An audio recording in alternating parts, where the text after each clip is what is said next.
أعوذ بالله من الشيطان الرجيم. بسم الله الرحمن الرحيم.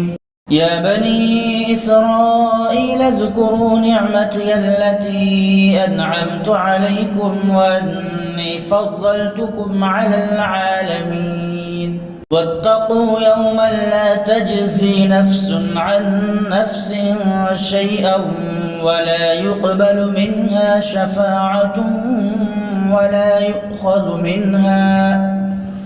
يؤخذ منها عدل ولا هم ينصرون. وإذ نجيناكم من آل فرعون يسومونكم سوء العذاب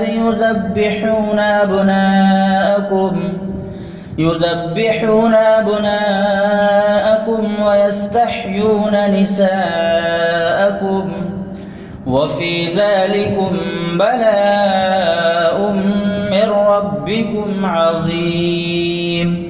وإذ فرقنا بكم البحر فأنجيناكم وأغرقنا آل فرعون وأنتم تنظرون.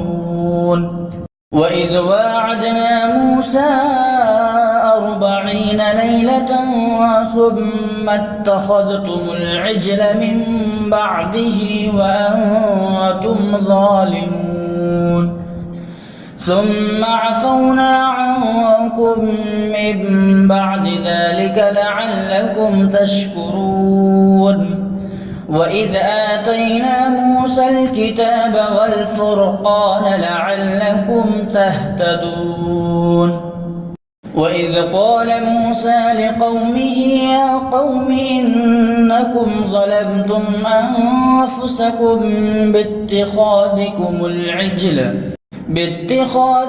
العجل فتوبوا إلى بارئكم فاقتلوا أنفسكم ذلكم خير لكم عند بارئكم فتاب عليكم إنه هو التواب الرحيم. وإذ قلتم يا موسى لن نؤمن لك حتى نرى الله جهرة فأخذتكم الصاعقة وأنتم تنظرون. ثم بعثناكم من بعد موتكم لعلكم تشكرون. وظللنا عليكم الغمام وأنزلنا عليكم المن والسلوى كلوا من طيبات ما رزقناكم وما ظلمونا ولكن كانوا أنفسهم يظلمون. وإذ قلنا ادخلوا هذه القرية فكلوا منها حيث شئتم رغدا وادخلوا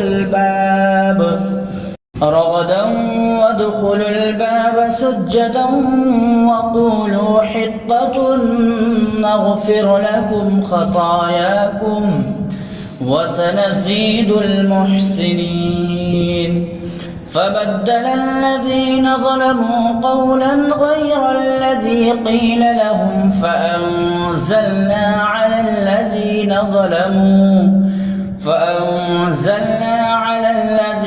ظلموا رجزا من السماء بما كانوا يفسقون. صدق الله العظيم.